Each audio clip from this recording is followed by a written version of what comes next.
Beneath the stars so bright, pull your hat down, make sure your cinch is tight.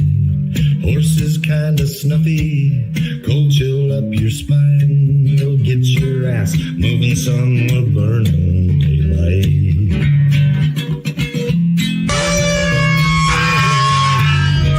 Howdy there, I'm Matt McKinley and we're burning daylight. In the saddle till the job's done right. Welcome to Burning Daylight, the only podcast for the working cowboy. Well, howdy there, daylight burners. Happy Thursday. Hope your day's treating you all right. This is the Friggin Farm Ranch Report for Thursday, April 9th, 2026. The dashboard's all lit up, but there's nothing really on fire just yet, hopefully. April live cattle close at 247.53. Feeders at 370.78. May corn 444.5. But diesel is still way on up. Cattle on feed at 11.85. 11.85 million head. And Plains drought numbers are sitting at 68% in D2 or worse. So the grass picture is still pretty ugly, but numbers are fresh. Board's pretty jumpy, and I got some horse news for you, and not in the typical gay, horse people are protesting type of way. No, I got some actual numbers for you, and I've got a tool coming that I think is going to be really, really neat. If you are a horse guy looking to get either buy or sell a horse and get a good idea what the price is, hit me up, and I might let you in on something a little early. Let you test some stuff out for me. Anyhow, this show today is brought to you by Lone Star Stockyards. Again, as always, last couple of shows, Lone Star Stockyards out of Wildorado, Texas. Cattle sale every Tuesday, and a pretty damn solid horse program to boot. This Saturday, April 11th, 11 a.m.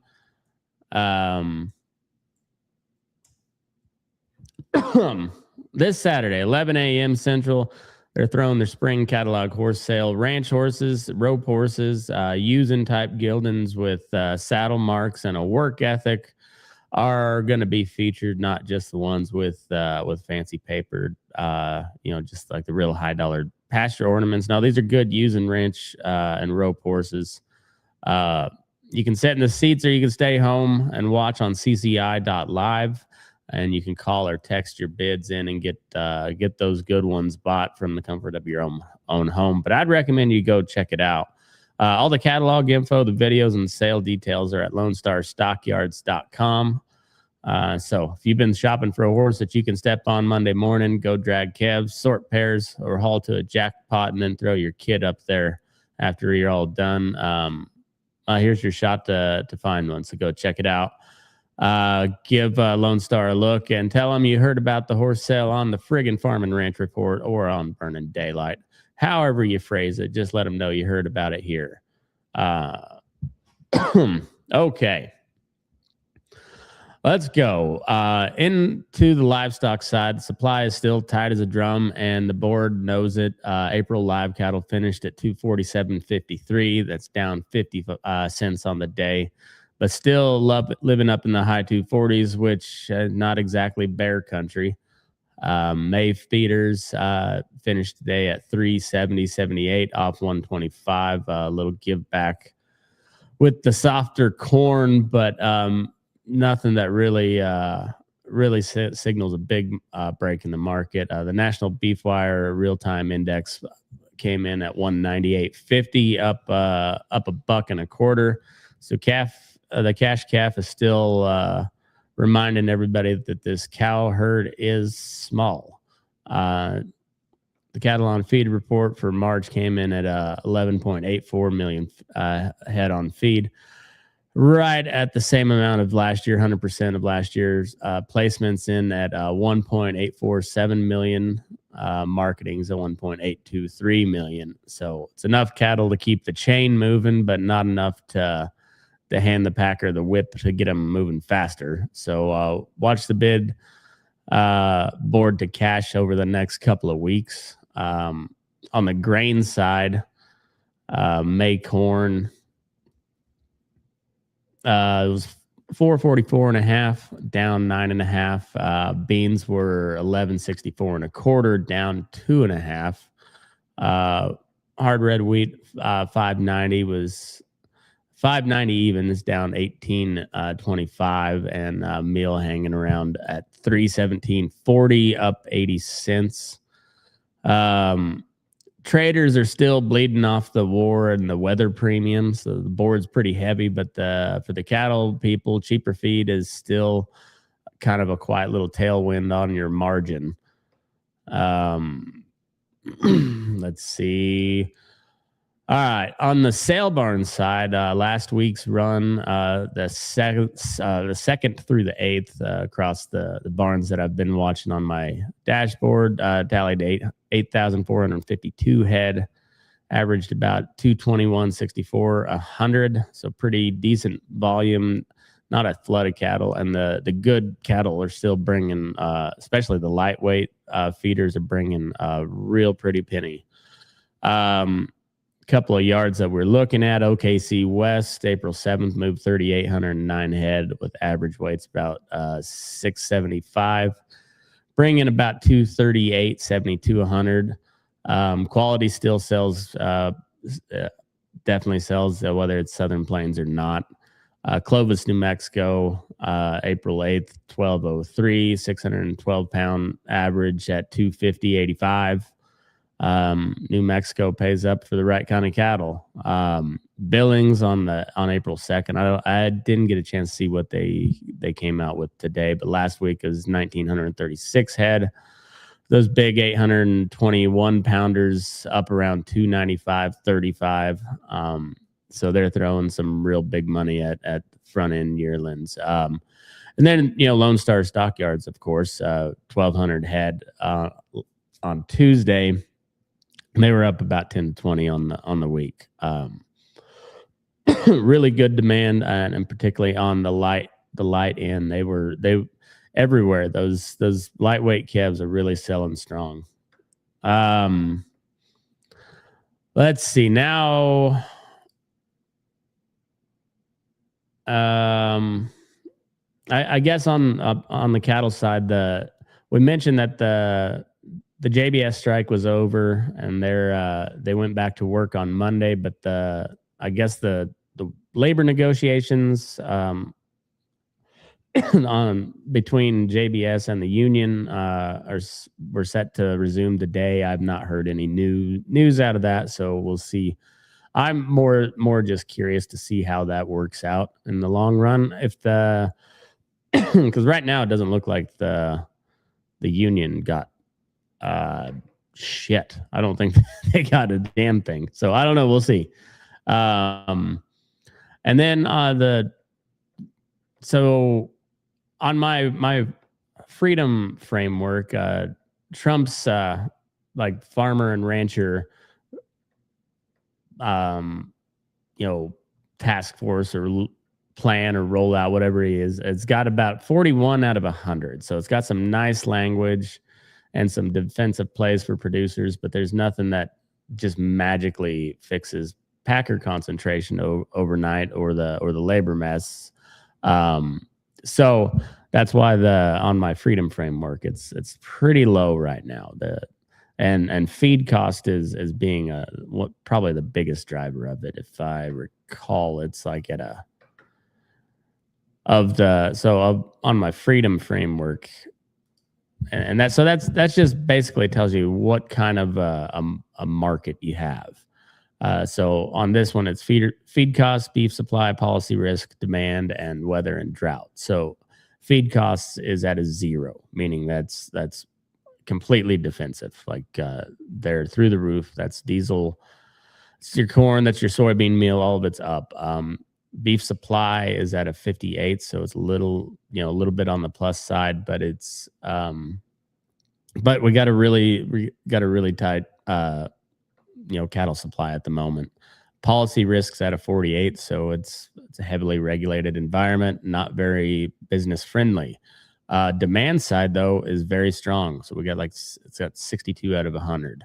And then droughts at a 50%, 49% overall. That can vary greatly depending on where you're at, obviously, because there's some real bad droughts out there. So anyway, that's how my freedom framework works out. So we're at a 41 overall right now, and that's so pretty defensive. So you got to watch your stuff. All right, so this is the new segment on the horse market side. I've got on.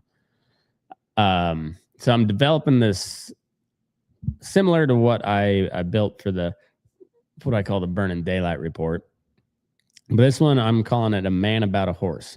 I got to see a man about a horse. Well, I'm trying to make it the most comprehensive horse marketing app tool that you can find. So it's right now I've got a lot of stuff on AQHA and a little bit about some of the other breeds. I'm just going in order of popularity throughout the country, and then I've got sale barn data.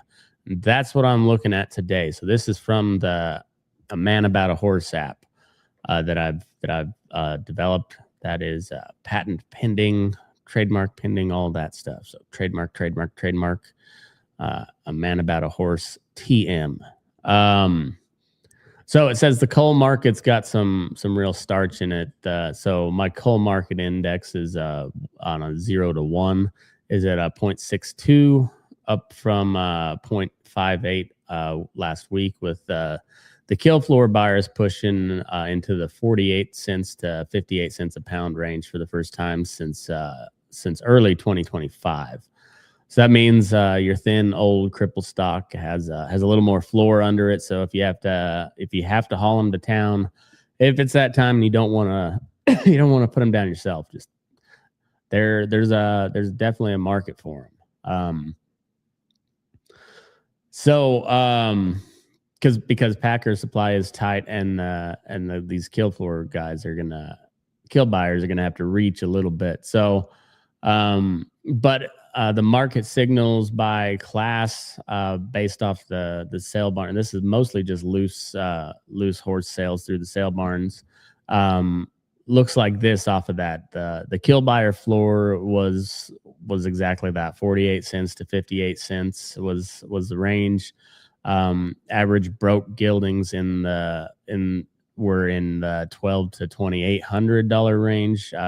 Open grade mares were anywhere from $250 to $600. Unstarted yearlings were $150 to $500.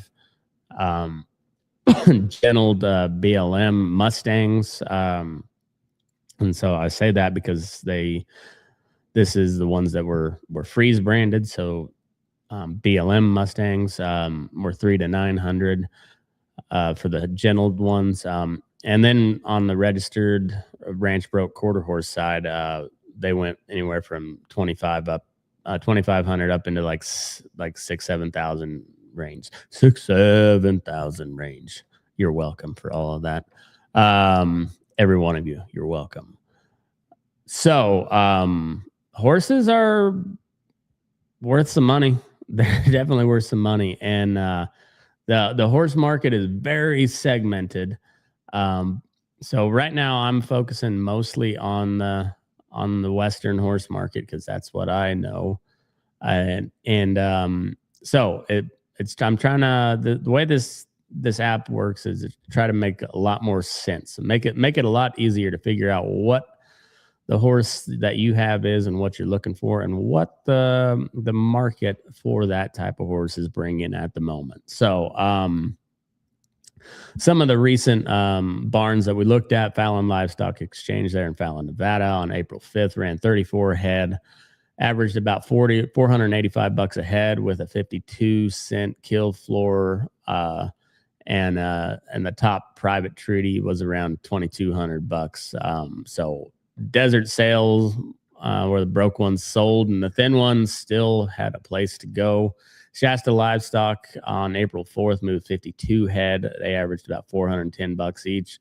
Kill floor at 48 cents a pound. The top private treaty brought about 3,500. It was a big mix of unregistered stock. Some broke ranch horses drawn strong, and the yearlings stayed pretty soft.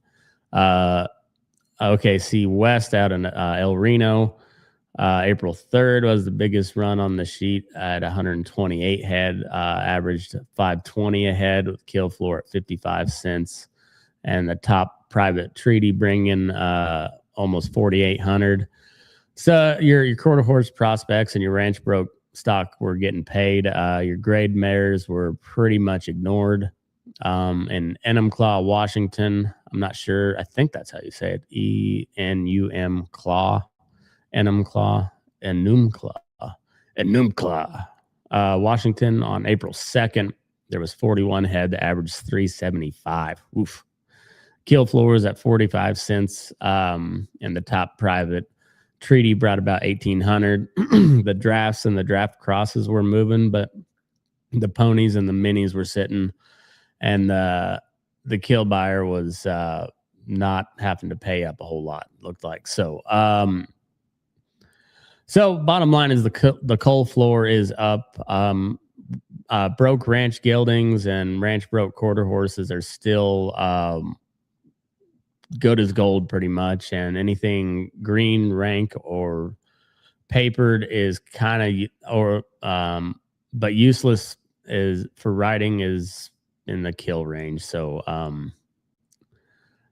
yeah, if you got a good broke ranch geldings and papered quarter horses that are broke, you're sitting on some pretty good money.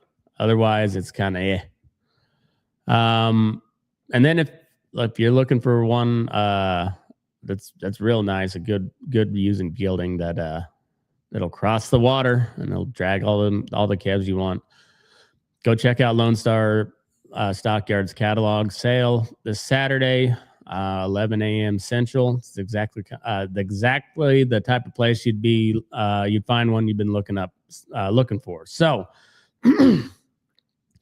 let's move on to the energy and inputs. So EIA's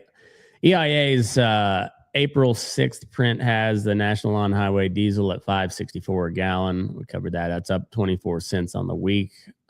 West Texas Intermediate sitting around 98.40, so that's down $14 off the recent highs, but it's still looking to shoot up. I don't think it's really wanting to come down much, but the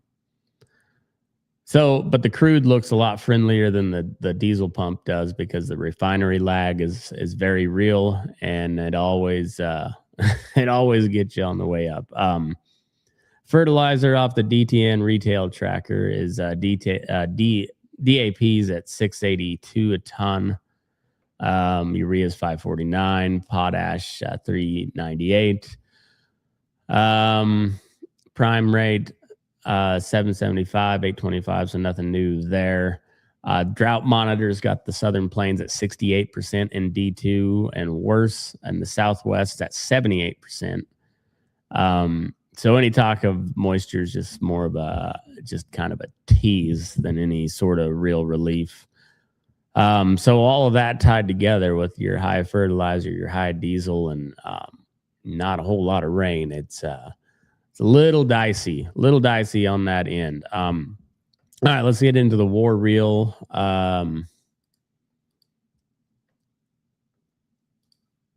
Okay.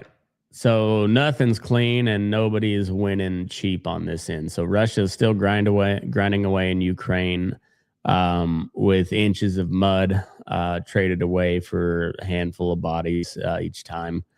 Maps don't move a whole lot, but the casualty count keeps climbing.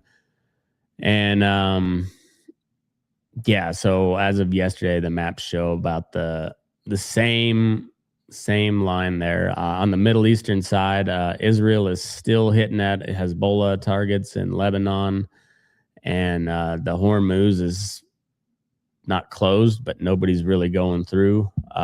There was some some miscommunicado about what part of the ceasefire was it. And so it's kind of like it's like US and Iran are is like the parents of the driving the car. So it's like Trump and the Ayatollah are sitting in they're in a gay relationship in this picture, but like Trump would be driving the car and the Ayatollah's playing the mom character, and they're like, "Hey, you guys knock it off back there. Knock it the hell off." And so the kids are in the back, and you got Israel and Lebanon, or Hezbollah is like the shitty little like middle brother or something, and then like Lebanon's like the sulking teenager older brother that doesn't do anything.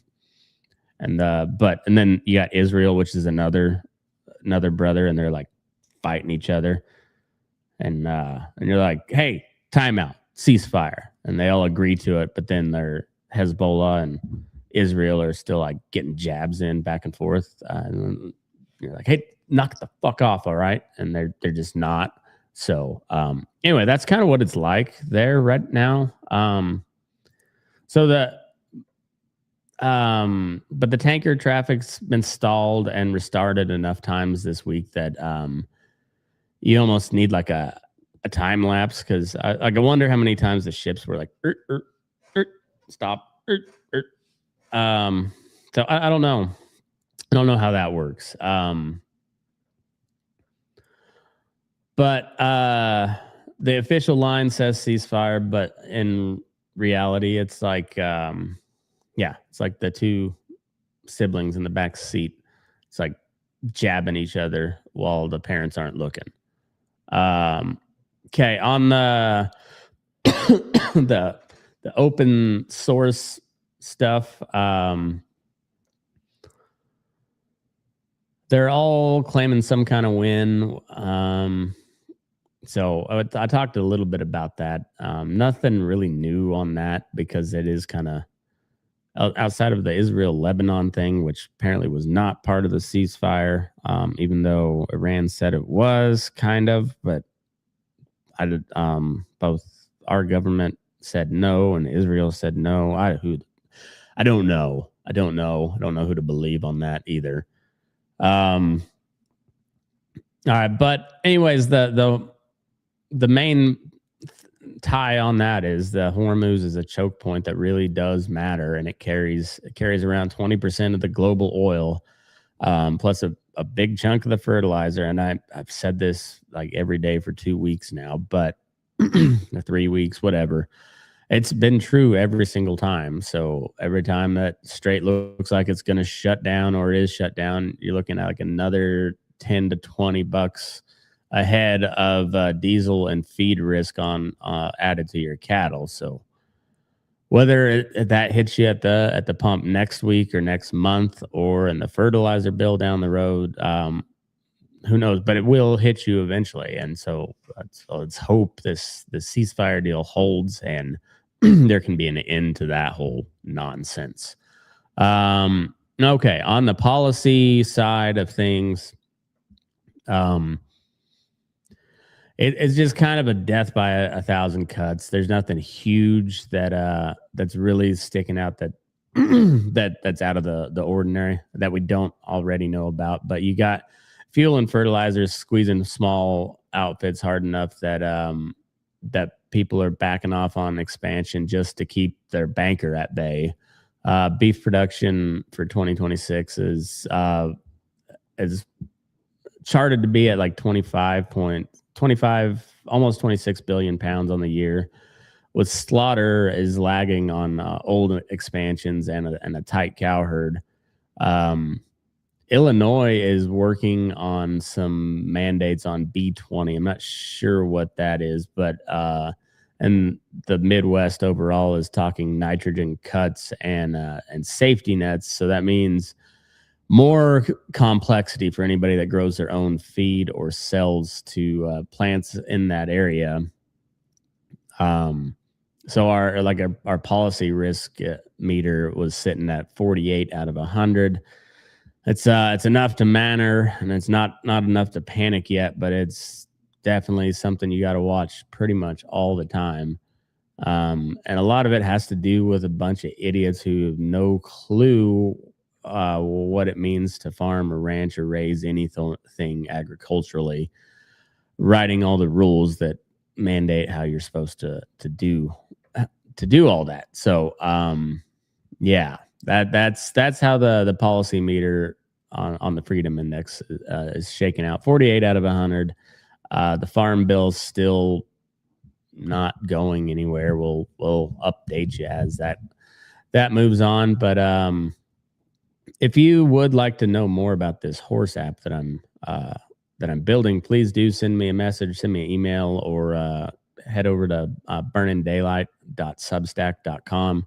Subscribe there and send me a message, or you can email me. That's matt@burnin-daylight.com. Please go support the sponsors, Lone Star Stockyards. If you have a sale barn that you think would be a great fit with our show, please send them my way as well. I'm trying to focus on the cash market and feature as many sale barns as I can. So that's my plan going forward. All right. On this day in history, April 9th, 1865, Robert E. Lee finally threw in the towel at Appomattox Courthouse, and Ulysses S. Grant accepted his surrender. And then he told the boys they could keep their horses and mules so they had something to plow with when they got home. There was a whole lot of big speeches in that war, but that one line, keep your horses and go plow, is about the closest that any politician has ever came to understanding the average rancher, farmer, person involved in agriculture. That was probably the closest anyone throughout our short history of the United States ever came to understanding the average person, I think. At least on a presidential scale. All right, so quick recap before we head out. Live cattle came in at 247.53. Horses are drawing a lot stronger cull floors, and solid using horses are just gold at the sale barns right now. Lone Star's catalog sale on Saturday. Go check them out. Diesel still at $5.64 a gallon. Nationally, $6.22. Nevada statewide, it was $6.17 just down the road here yesterday. Drought is still hanging in on the southern half of the map. So that's all we got for today. But send in your questions, your rants, or any sort of that stuff over at Substack, burninDaylight.substack.com. And go find me on all the other stuff, and move your ass. We're burning daylight.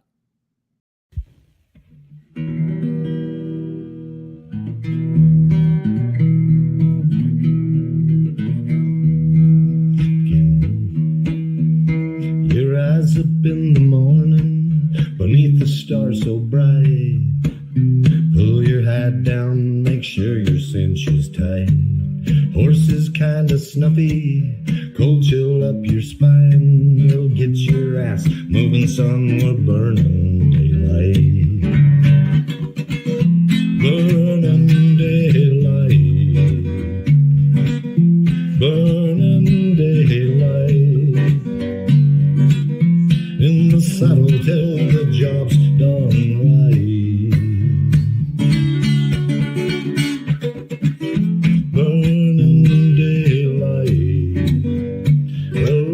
Just together, and you won't catch 'em all. But when you ride through the gate, make sure you sit up tall. I can see the horizon, it's looking pretty bright. Well, get your ass moving, son, we're burning daylight. Burning daylight. Burning daylight. till the job's done right.